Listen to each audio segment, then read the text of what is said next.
Hey y'all, this is going to be my last video of the night. It's Kim and the Ten, Kim out of Tennessee. And I have been meaning to shoot this video ever since I got to this lovely hotel room. I've enjoyed my stay here, but I'm leaving tomorrow. And so I just wanted to remind some people, especially like my team. I know we're going to be traveling a lot this year.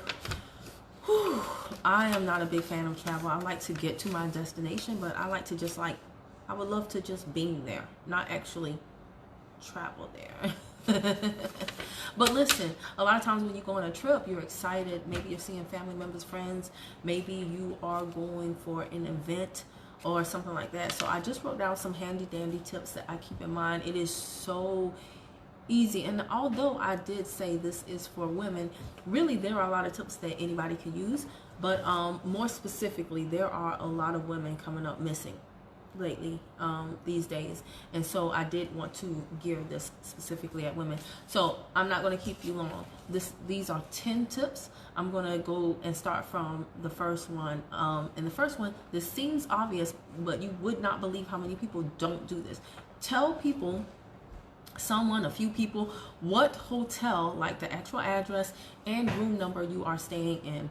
Yes, I'm a grown woman, but I still told my mom, I told my sponsor, I told my a few business partners, I told my cousin, I told a number of people, especially the people that saw me last when I arrived safely, and I gave them my hotel name, and I basically sent them the find from Google. Okay, so give them the hotel name and room number. The second one is know the staff's names. Okay, one of the things that they teach you when you get your first job as a retailer, that people tend to steal less when you know their names. So like when you walk into a store, a lot of times they will say, hey, I was trained. You go up to a person and say, hey, I'm Kim, what's your name? And you get their name, and then you can ask them by name. Hey, Sarah, you still good? You need some help? You need a fitting room? Whatever that case may be. I don't know why I'm saying that like a retail. I learned that in other retail jobs. I've never worked in a clothing one. But the whole thing is, when someone knows your name, when someone knows that you know their name, it puts them on alert. So when you know, like I know the people that have cleaned my room, I know the front office, front desk people, I know whoever I'm coming in contact with, janitorial, somebody walking down the hall, I'm like, hey, how's your day? What's your name? Okay, see you later. Have a great day. So-and-so name. Like I always know somebody's name. And could they give you a fake name? Yeah, probably. But most places that you're staying at, they should be required to wear a name tag. So it kind of puts people on alert. And that's honestly a habit that I have regardless. It's not just here. All of the time I'm always paying attention to the people that are serving me, to the people that are servicing me in my vicinity or anything like that. I'm always knowing somebody's name.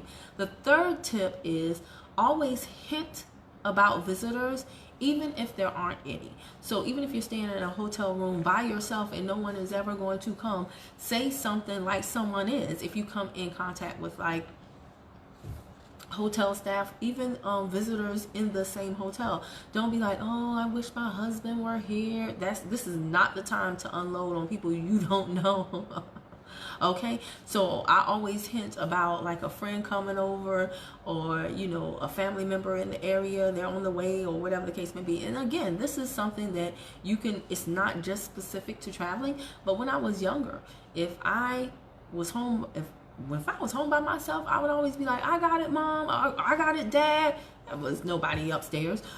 But even when I was married, I would, if I ordered food or something, or somebody was at the door, I'd be like, it's okay, babe, I got it.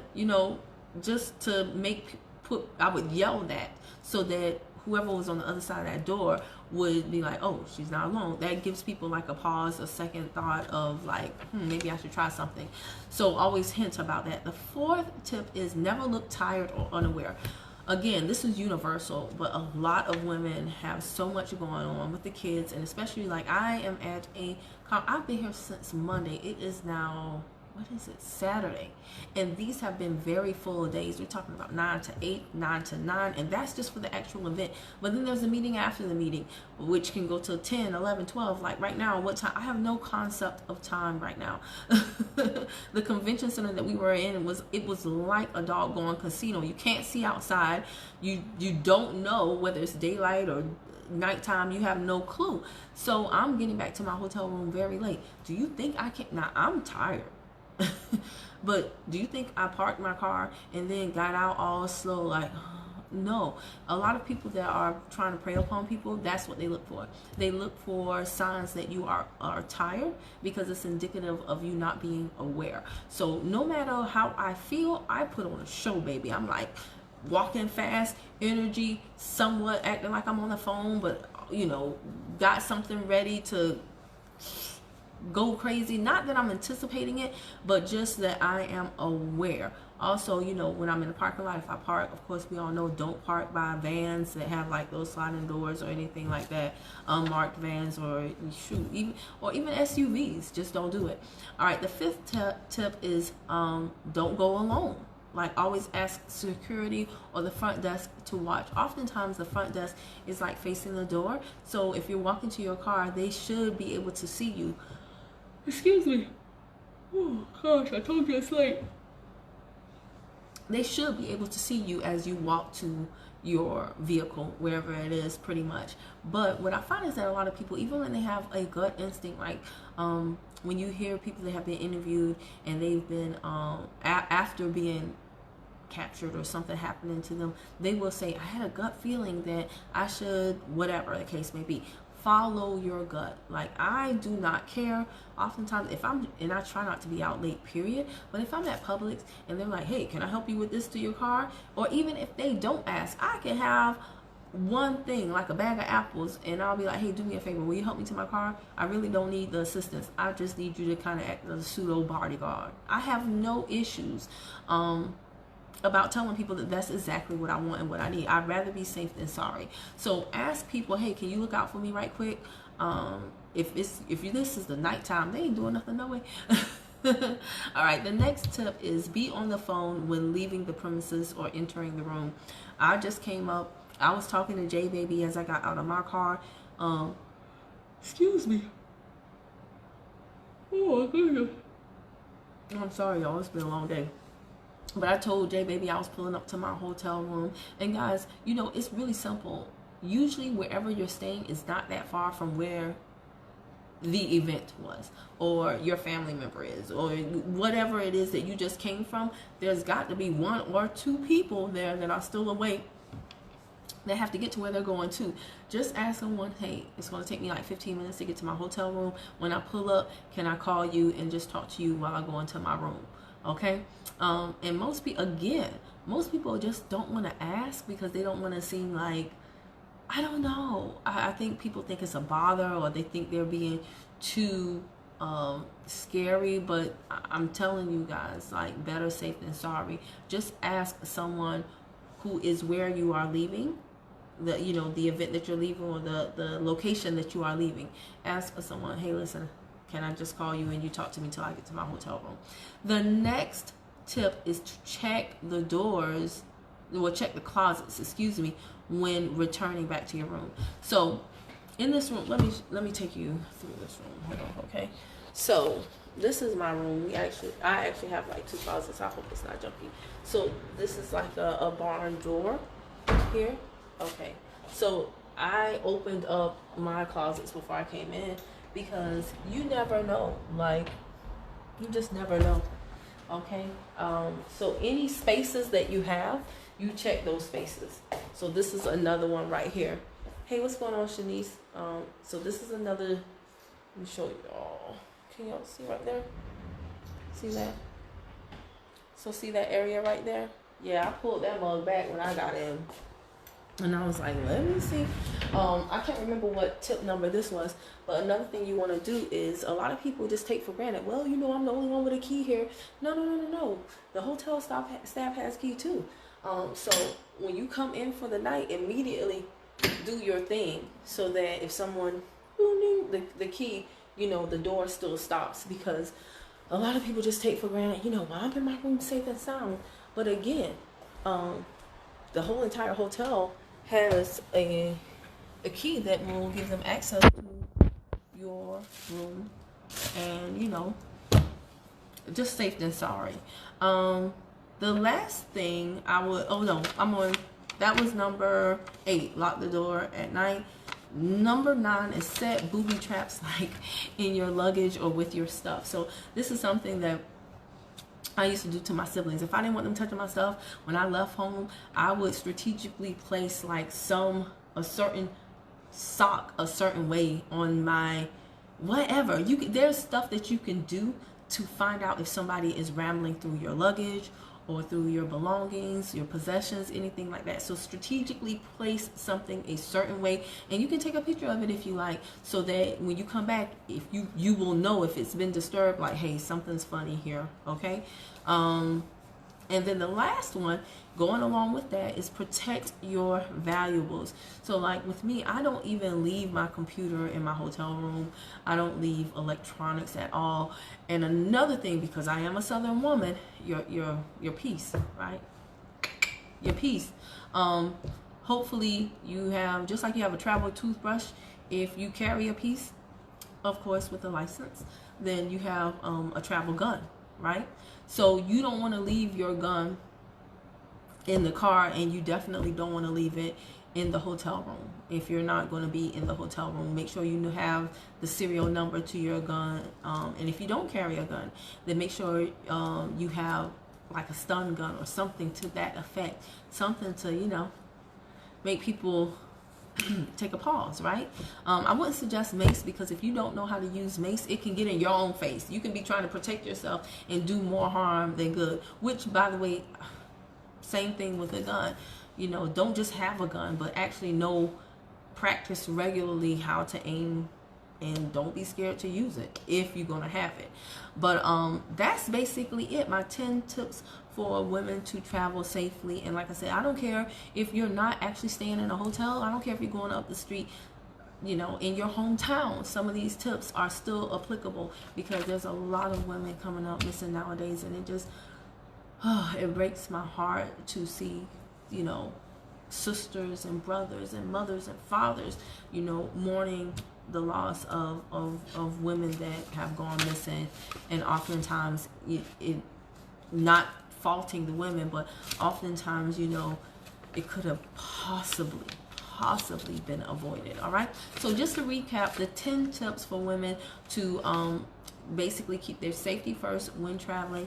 Number 1, tell a few people, what hotel you are staying at and the room number. Again, if you're going somewhere in your hometown, always let people know where you are, okay?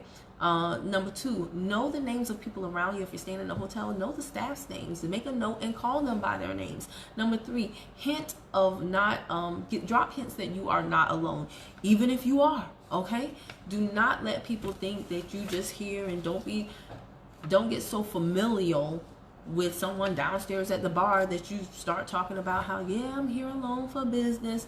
Don't do that.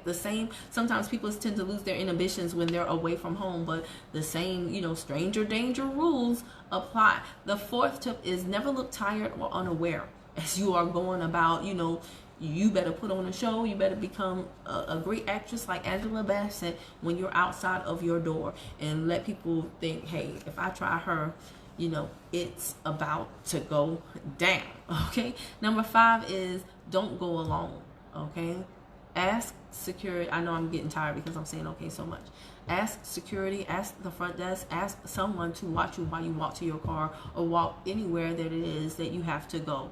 Trust your gut instinct, because a lot of times, do y'all know how much footage is captured of people being kidnapped in the parking lot? Well, by that time, it's too late, right? The next one, number 6, is be on the phone when leaving the premises and entering your room, so that if someone is hiding out in your room, they'll think twice, or you want to talk to someone, so that while you're looking aware, while you're paying attention to your surroundings, that if something goes down, you can there's more of you will have somebody that you trust. How can I get it out? Thank y'all for bearing with me. But you'll have somebody on the phone who is aware of where you're at, what you're doing, and they can respond accordingly. It's so much better than just 24 hours later, people looking for you, and now they're trying to backtrack. All right? Number 7 is check the closets and any confined or hidden spaces when you enter your room. Don't just think, well, no, I'm the only one that has a key, and don't be so tired that you just come in and collapse on the bed.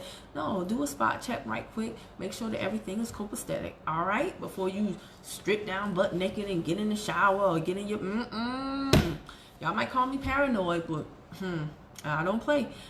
Number 8 is lock the door at night. Again, yes, you're the only one with your room key, but you know, and if you're staying alone, you might be like, yeah, I'm good, but the hotel staff has access to your room too. So if, you know, somebody gets a wise idea to come into your room in the night, you want that stopper to stop them. And then number 9 is set booby traps in your luggage and your belongings so that you can tell if someone tampers with something. It could be a strategically placed sock or something that they really wouldn't pay any attention to, but you know. And take pictures of it if you can't remember exactly what you did, so that when you return, you can be like, hey, you know, something is not right here. The last one is protect your valuables. I'm not just talking about electronics, but I'm also talking about your gun, if you have one. A lot of people in the South that I know do travel with, a lot of people I know have multiple guns. So, you know, of course, be licensed. Of course, if you're carrying it, have the serial number, and don't be afraid to use it if you need to, know how to use it. But definitely don't leave it in your hotel room or your car. You know, definitely keep that well hidden. And if you don't have a gun, then have something that is operable, that you are, again, won't be afraid to operate in the event that you need to. I wouldn't suggest mace because it can backfire on your own face. But yeah, I think that's it. So now that I feel safe and secure, I'm exhausted, I am going to go to bed. I hope you guys found these tips enjoyable. Please do me a huge favor and share this with someone that you know who travels. Or again, actually, they don't even have to travel. Share it with a college student. Share it with any female that you know, anybody that you think would find this information helpful. And other than that, yeah, that's it. Y'all just be safe. Just take care of each other, okay? All right, so if you're watching it on Facebook, go ahead and hit follow and see first before you leave. And if you watch it on YouTube, then hit subscribe and bang the bell to the right.